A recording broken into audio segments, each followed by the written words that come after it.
तो हेलो प्यारे बच्चों, मेरा नाम है शिवम। आप देख रहे हैं जनभी पाठशाला। मैं जवाहर नवोदय विद्यालय कुशीनगर में पढ़ता हूं प्यारे बच्चों। और यहां पे मैं आप लोगों के लिए बहुत ही इंपॉर्टेंट बात करने वाला हूं। 2023 में जो आप लोग पेपर दे करके आए हो लोग, उसमें जो 29 अप्रैल का आप लोग का पेपर हुआ था, उसी से रिलेटेड यहाँ पे मैं बात करूँगा कि कुछ ऐसी मिस्टेक्स होती है जो बच्चे करके आ जाते हैं, गलतियाँ करके आ जाते हैं, जिसके कारण कि उन लोगों का सिलेक्शन मतलब कई बार आप सेलेक्ट होने के बाद से भी सेलेक्ट नहीं हो पाते हो, कई बार आप लोगों का इसी कारण से रिजल्ट वगैरह नहीं आता। उसके बारे में यहाँ पे मैं सारी चीज़ें एकदम डिटेल्ड में अच्छे से बताऊंगा। वीडियो आप पूरा लास्ट तक देखना। साथ ही साथ हमने कट ऑफ वगैरह पे भी वीडियो रिलीज कर दिया है। आंसर की पे भी पूरा 100% सही वाले आंसर की हमने अपलोड किया है। पूरे यूट्यूब पे शायद हमारा सबसे सटीक आंसर की है, उसको जा करके आप आंसर की मिला लेना। और सारी चीज़ें कट ऑफ वगैरह पे भी हमने रिलीज़ किया था, और एग्जाम सेंटर पे भी जाकर के हमने बच्चों का इंटरव्यू वगैरह भी लिया था, उसको भी हमने रिलीज़ कर दिया है। क्वेश्चन पेपर का एनालिसिस वाला भी वीडियो हमने अपलोड कर दिया है। बहुत सारी वीडियोज आप लोगों के लिए आ रही है। और 2024 वाले कोई भी बच्चा अगर देख रहा है इस वीडियो को, तो नीचे डिस्क्रिप्शन में हमारे व्हाट्सएप ग्रुप का लिंक दिया गया है, आप उसको ज्वाइन कर लो प्यारे बच्चों, ताकि 2024 में हम आपको और अच्छे से पढ़ा सके। मैं चाहता हूँ कि जनभी पाठशाला से और ज़्यादा से ज़्यादा बच्चों का सिलेक्शन हो सके। तो चलिए प्यारे बच्चों, इस वीडियो में हम इस वीडियो को अब शुरू करते हैं। तो प्यारे बच्चों, यहाँ पे आप पहला पॉइंट ये देख लो कि आपको पता है कि OMR शीट वाला बहुत ज़्यादा बच्चों का प्रॉब्लम हो जाता है। कई सारे बच्चे होते हैं, छोटे छोटे बच्चे होते हैं, OMR शीट वगैरह में गड़बड़ भर देते हैं। तो देखो, OMR शीट में अगर आप 70% तक मतलब सही भरे हो तो कोई दिक्कत नहीं होता है। मतलब इनफैक्ट आप अपना नाम वगैरह इधर उधर थोड़ा सा भरे हो, मिस प्रिंट हो जाता है, तो उससे कोई दिक्कत नहीं है। कुछ बच्चों को ये डाउट रहता है कि भैया हमने एक ही क्वेश्चन को दो गोला भर दिया एक ही आंसर का। जैसे मान लीजिए क्वेश्चन नंबर 4 का ऑप्शन नंबर सी करेक्ट है, आपने गलती से बी भरा, फिर आपको लगा कि नहीं सी होगा, तो फिर आपने सी भी भर दिया। तो ऐसे केस में वो क्वेश्चन आपका गलत माना जाएगा। ऐसा नहीं है कि आपका पूरा OMR शीट खराब हो गया, नहीं। और एक और इम्पॉर्टेंट बात, अगर गलती से भी आपने रोल नंबर वगैरह में गलती भरा है, तो कई बार आपके चांसेस होता है कि OMR शीट वगैरह में रिजेक्ट हो जाए। तो ये एक बहुत बड़ा प्रॉब्लम होता है कि कई बार बच्चे रोल नंबर में बस आपको गलती नहीं भरना होता है, क्योंकि जनरली मेन रोल नंबर ही होता है। तो अगर आपने रोल नंबर वगैरह गलत नहीं भरा है, और क्वेश्चंस वगैरह में कभी भी क्वेश्चन पेपर पे कई एग्जाम सेंटर वगैरह पे बच्चे थोड़ा सा खरोच उरूच देंगे या वाइटनर वगैरह कई सेंटर पे लगा दिया जाता है, ऐसे केसेस में थोड़ा सा दिक्कत होता है। जनरली OMR शीट में यही माना जाता है कि OMR शीट में अगर आपने 70% चीज़ें सही भरी है, मतलब जो डिटेल्स भरने वाला होता है क्वेश्चन पेपर आंसर की मैं बात नहीं कर रहा हूँ, आंसर में तब आपकी सारी चीज़ें सही है। और गलती से कुछ चीज़ें अगर आप गलत भरते हो तो फिर दिक्कत होता है। तो अगर कुछ भी, बहुत सारे ऐसे बच्चे होते हैं, बहुत सारे बच्चों का OMR शीट वगैरह में गलती हो जाता है। कई सारे बच्चे तो OMR शीट वगैरह में इधर उधर क्वेश्चन पेपर वगैरह भर देते हैं, या अपना रोल नंबर वगैरह भर देते हैं, या उनसे भरने नहीं आ पाता है, या उनसे कुछ गलतियाँ हो जाती हैं। तो ऐसे केसेस में भी कई बार बच्चों का रिजल्ट नहीं आता है। और दूसरा बहुत बड़ा अपडेट था नवोदय विद्यालय की तरफ से कि बहुत सारे बच्चे जो होते हैं वो दूसरी बार नवोदय विद्यालय का फॉर्म भर देते हैं, इधर उधर करके कुछ भी अपडेट वगैरह करके। तो ऐसे केसेस के लिए नवोदय विद्यालय ने बहुत बड़ा अपडेट लाया था। 2022 में क्या हुआ था कि मेरे खुद के नवोदय विद्यालय में बहुत बड़ा अपडेट किया गया था। जो भी बच्चे रिपीटर्स थे, यानी जिसने दोबारा नवोदय विद्यालय का पेपर दिया था, उन सारे बच्चों को डिस्क्वालीफाई किया था। इनफैक्ट देखो, हमारे नवोदय विद्यालय में 3 बार सेकेंड लिस्ट आया था। पिछली बार 2022 वाले बच्चों में 3 बार सेकेंड लिस्ट आया था। पहली बार में 80 बच्चे आए थे, जिसमें से कि लगभग 20 बच्चे सेलेक्ट हुए थे। बाकी बहुत सारे बच्चे रिपीटर्स थे, बहुत सारे बच्चों का डॉक्यूमेंट वेरीफाई नहीं हो पाया था, बहुत सारे बच्चे थे जो दूसरे डिस्ट्रिक्ट वगैरह से फॉर्म भरे थे। तो इस टाइप से सारे बच्चों को डिस्क्वालीफाई कर दिया गया था, और 20 बच्चे ही सेलेक्ट हुए थे फर्स्ट रिजल्ट से।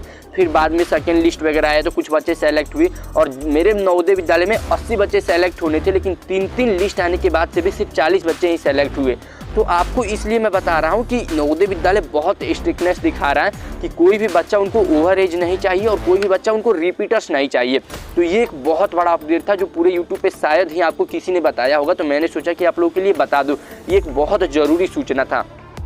और तीसरा प्यारे बच्चों की बहुत बार ओवर एज वाला जो प्रॉब्लम होता है उसके बारे में भी तो मैंने आपको इसी के साथ ही साथ बता दिया। और तीसरा जो बहुत बड़ा इशू है, बहुत सारे जो बच्चे होते हैं दूसरे डिस्ट्रिक्ट से फॉर्म भर देते हैं। तो आपको तो ये पता ही होगा कि नवोदय विद्यालय ने इस बार आप लोग पेपर भी देने गए होंगे, तो एडमिट कार्ड के साथ ही साथ आप लोगों को या तो निवास प्रमाण पत्र लेकर के जाना था एग्जाम सेंटर पे, रेजिस्टेंस सर्टिफिकेट, या आप लोगों को आधार कार्ड लेकर के जाना था। आप लोगों को जानकर की हैरानी होगी, इसीलिए वो मांगा गया था ताकि आप लोगों का एड्रेस वेरीफाई हो सके। नवोदय विद्यालय ने अपना रूल में अपडेट किए थे अपने रूल में, और उसमें ये बताया गया था कि सिर्फ आप अपने डिस्ट्रिक्ट में ही फॉर्म अप्लाई करो। जिस डिस्ट्रिक्ट में आप रहते हो, जो आपका होम डिस्ट्रिक्ट है, बस आपको वहीं से फॉर्म अप्लाई करना था। लेकिन पहले रूल क्या था कि आप कहीं से भी 3, 4, 5 पढ़े हो, आप वहाँ से उस डिस्ट्रिक्ट से फॉर्म अप्लाई कर सकते हो। लेकिन इस रूल में बहुत बड़ा चेंजेस कर दिया गया।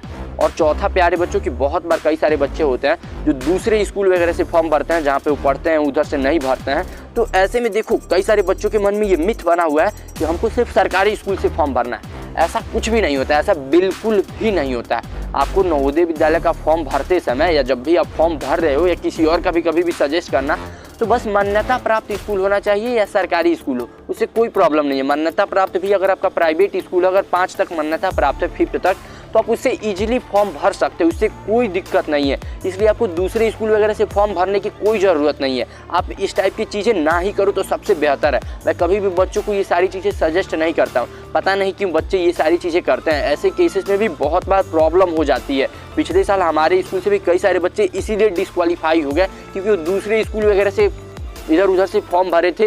बाद में जांच वगैरह हुआ तो पाया गया कि ये इधर उधर से करके फॉर्म भरे हैं, तो उनको डिस्क्वालीफाई कर दिया गया। तो इसलिए मैंने आपको ये सारी चीज़ें बता दी ताकि आपको कोई भी प्रॉब्लम नहीं हो। और हमारा जो चौथा प्रॉब्लम है प्यारे बच्चों, बहुत सारे बच्चे होते हैं दूसरे डिस्ट्रिक्ट वगैरह से फॉर्म भरते हैं तो उनका भी नहीं होता। और नेक्स्ट प्रॉब्लम हमारा ये है प्यारे बच्चों, डॉक्यूमेंट का।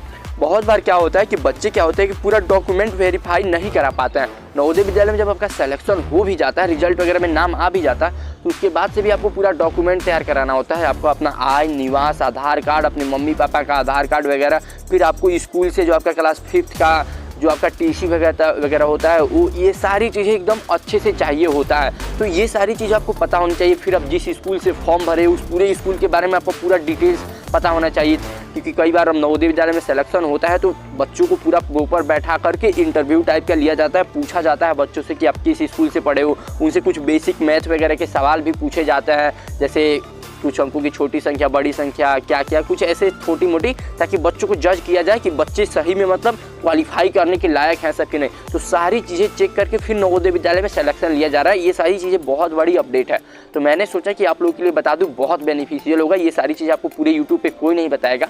तो आपके शिवम भैया नवोदय विद्यालय से पढ़े हैं तो ये सारी चीज़ें तो आपको बता देनी ही ज़रूरी होती है। तो प्यारे बच्चों, इसके बाद भी कोई भी डाउट होता है तो आप नीचे कमेंट करो। मुझे पता है कि बहुत सारे माता पिता भी इस वीडियो को देखते हैं, तो अगर आप लोगों को भी कुछ भी ज़रूरत हो तो आप नीचे कमेंट करके हमसे पूछना, हम आप लोगों को रिप्लाई करेंगे। और ये वीडियो पसंद आया हो तो इस वीडियो को लाइक कीजिएगा, और इस चैनल पर नए होंगे तो चैनल को जरूर से जरूर सब्सक्राइब करके हमको सपोर्ट कीजिएगा। तो हम मिलते हैं अगले वीडियो में, तब तक के लिए जय हिंद, जय नवोदय।